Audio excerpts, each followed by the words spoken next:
The team sheets are out. I've been poring over them to see which players are in, which players are out. I'll also be thinking about how these games are going to play out and what the results are going to be.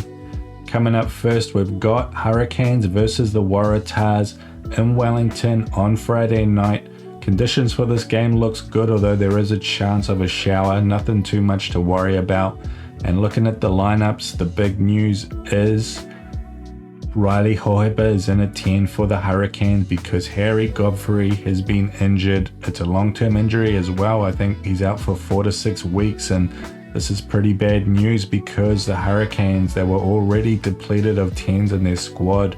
Harry Godfrey was already doing a fill-in job, and Riley Hohepa, we saw him last year for the Crusaders when the Crusaders were struggling. He did not look good at all. So yeah, this is really going to be the big question over this lineup. But otherwise for the Hurricanes, Alsafa Almua, Tyrell Lomax, they are making starts this week. They are finally back. And looking at this forward pack front to back, it looks like it's pretty much full strength and it looks good. The rest of the back line looks good as well. Once they get Billy Proctor back, this team's pretty much gonna be full strength except in that 10 slot. And for the Waratahs, the big news here is that Joseph Suali'i is finally back, and he's at 13 as well. He is not starting at 15 like we saw at the start of this season. He's at 13 like he was for that massive Wallabies debut. Andrew Callaway is out as well. Jorgo moves to 15. He's had a great year, great player, been good on the wing. Interested to see how he goes at 15. But the big thing that really worries me with this Waratahs lineup is what's happening at hooker. They're missing Dave Parecki, their first string hookers, and this Julian Hebben guy last week, I think they lost about 4 lineouts while he was on the pitch. So yeah, I got serious concerns about how the Waratahs set piece is going to hold up, particularly that lineout. And in the game of rugby, you got to have a solid lineout if you want to function. And yeah, having to play away against the Hurricanes, they're going to be up against it already. And this Hurricanes team, I mean, they've been inconsistent this year. I think they are slowly turning the corner. They have really had a genuine injury crisis since the start of the season, and they're finally starting to turn the corner on that now. So yeah, the big question's going to be about how Riley Hohepa goes for me. If he goes well, I think they will kick on. Looking at this bench for the Canes, they actually have Whineanga Nofo and Cade Banks in their 22 and 23 bench slots. Those are both outside backs, so I do wonder if we'll see something kind of interesting where maybe Ruben Love will move to 10 and replace Riley Hohepa, and these guys will come in to fill in those outside back slots. That'd be kind of interesting to see. So yeah, I think that the Canes, they are hedging their bets a bit there. Ruben Love, I mean, he is a fullback, but he's a really good player, smart player. I think he could run the cutter as well. So that's something that will be interesting to see. Overall, I think the Canes will still be too strong for the Tars either way. It's just going to be a question of the margin. And I think if the conditions stay good, we'll see something like 15-point victory to the Hurricanes. Coming up next, we have the Brumbies versus the Highlanders at GIO Stadium in Canberra. This is on the Friday night as well, straight after that Canes-Tars game. There is likely to be a little bit of moisture for this game, but not a huge amount, so might be a little bit greasy out there. Looking at the lineups, not much has changed. Probably the big one for the Brumbies is that Luke Reimer is out. Couple of small changes around the bench. Lachlan Shaw and Caderon Neville swapping around on the bench. Taitua Lima's rejoined the bench as well. But yeah, pretty much the same team we saw go down to the Waratahs last week in Sydney. For the Highlanders though, a couple of big changes. Ethan de Groot is out. That's pretty big. We saw their scrum really struggle last week against the Reds, especially late. Most of that seemed to be because of Saula Ma'u, who remains in the starting lineup. And yeah, for this game, I'm kind of wondering if the Brumbies will target the scrum. They have these two veteran props, James Slipper, Alan Alatoa. Slipper, he could really be looking to turn the screws here and get some scrum dominance, which would really give them a massive leg up in a game where they probably are the favourites anyway. Other changes, Jonah Nareki's back in at 11. That's a bit more firepower there. Tavatava Nawai, he moves back to the midfield at 12, where we've seen him play this year, where he's just so busy and getting over the ball and making all of those turnovers. And otherwise, lineup looks pretty similar. Sean Withy's gone to 8. Tanielo Talea is actually on the bench. Also got a new halfback making his debut on the bench at 9 as well. Yeah, this is probably the toughest game for me to pick this week. I mean, I am going to tip the Brumbies just because they are at home. And yeah, I think they could potentially turn the screws at scrum, which would give them the edge. But I don't think there's going to be a lot in this one. Like the Brumbies, they like to grind you down. They don't do anything fancy. They'll beat you up with their forwards. They've been bolstered, by the way, by Rob Valetini. He is starting and he will likely get some good minutes this week as well. And yeah, the Brumbies, they like to grind you down with their forwards. They'll only move it to their backs when it's on. And yeah, they're just so big up front as well. Whereas with the Highlanders, they can't bully you up front. They can't really overpower you, but they do really jump on opportunities.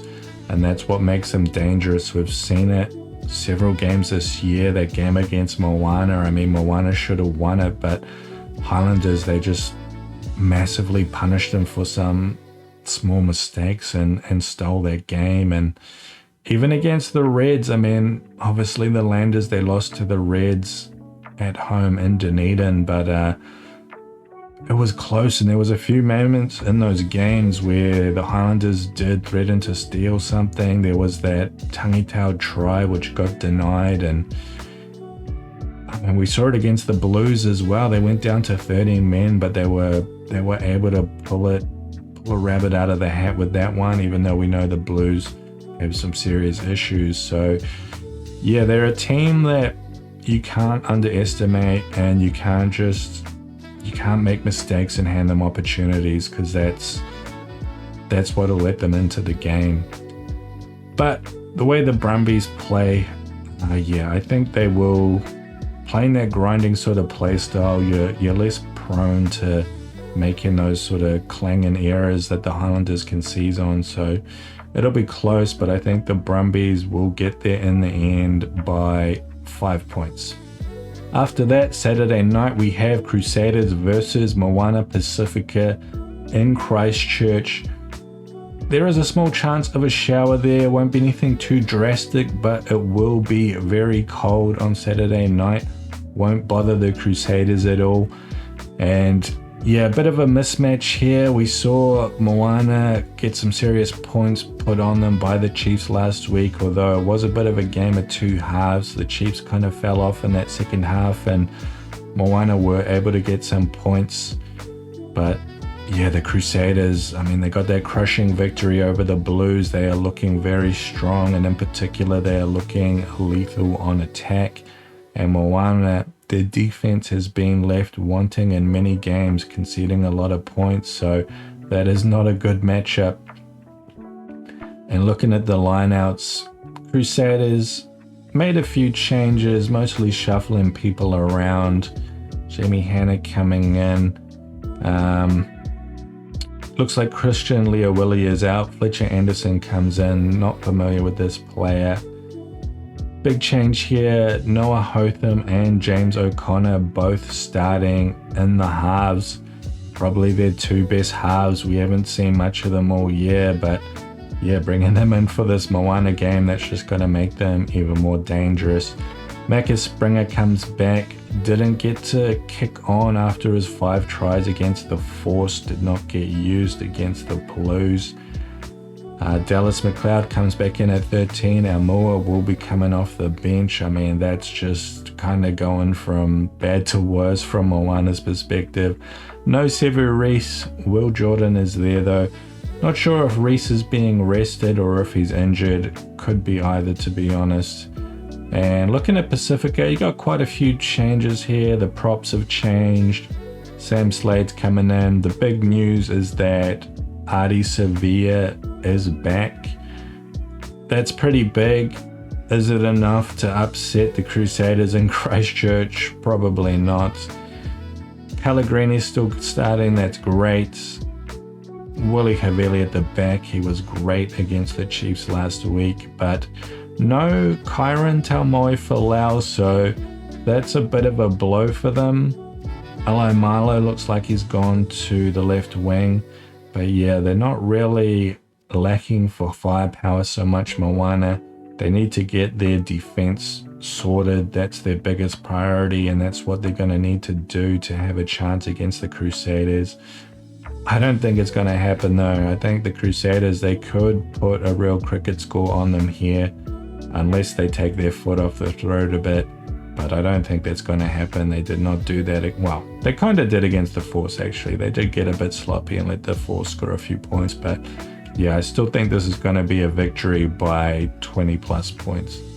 And lastly, we have Reds versus the Force at Suncorp Saturday night. Conditions for this game, there's a very good chance that it's going to be quite wet, so that could affect things quite drastically. This is a mismatch. The Reds, they're a lot better than the Force, despite the Force getting that huge last week against the Andrua.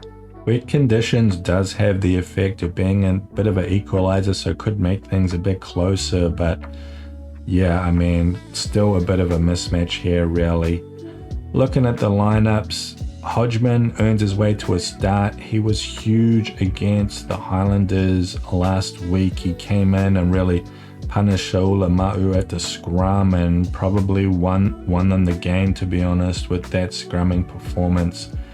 Lukan Salakai Lotto, he's also into the starting lineup, should get proper good minutes this week. The other big news though is that Harry Wilson, he is missing from the back row. Not sure if he is injured or just being rested, but yeah, he's been huge this Reds for the Force and just one of the better players in the competition. McWright's still not back either. Kalani Thomas, he gets a start over Tate McDermott, who goes to the bench. And yeah, Kalani Thomas, I'm happy to see this because he was pretty electric against the Highlanders last week. He was full of running and it was great to see. And yeah, if conditions allow, maybe he'll kick on in this game as well. Backline pretty much looks the same. Very dangerous backline, but the Reds, they are still missing some of their bigger names. Guys like Campbell, Luke's out as well, so yeah, they still got a bit of firepower to come back as well in their backs. For the Force, things look pretty much unchanged from last week, at least in the forward pack. Marley Pierce does come back to the starting 15, and backs, things look pretty much exactly the same as well, except they do have Dylan Peach back, who goes to 11. So yeah, a lot of consistency there for the Force, but again, we've seen the Force concede a lot of points this year, especially when they're not at home. And yeah, the Reds are quite inconsistent. They can slip up on the odd banana peel, but yeah, it's still just too much of a mismatch, and it is at Suncorp. Conditions though might reduce the margin, but I'm still going to say Reds by 12 points. And that'll pretty much do it, guys. Only the 4 games this week because 3 teams are on bye. No Andrua, no Chiefs, no Blues. They will be back next week, don't worry. Let me know what you think about these matches and if you disagree and how you think the games will go. Other than that though, I hope you enjoy the weekend and I'll see you for the next one.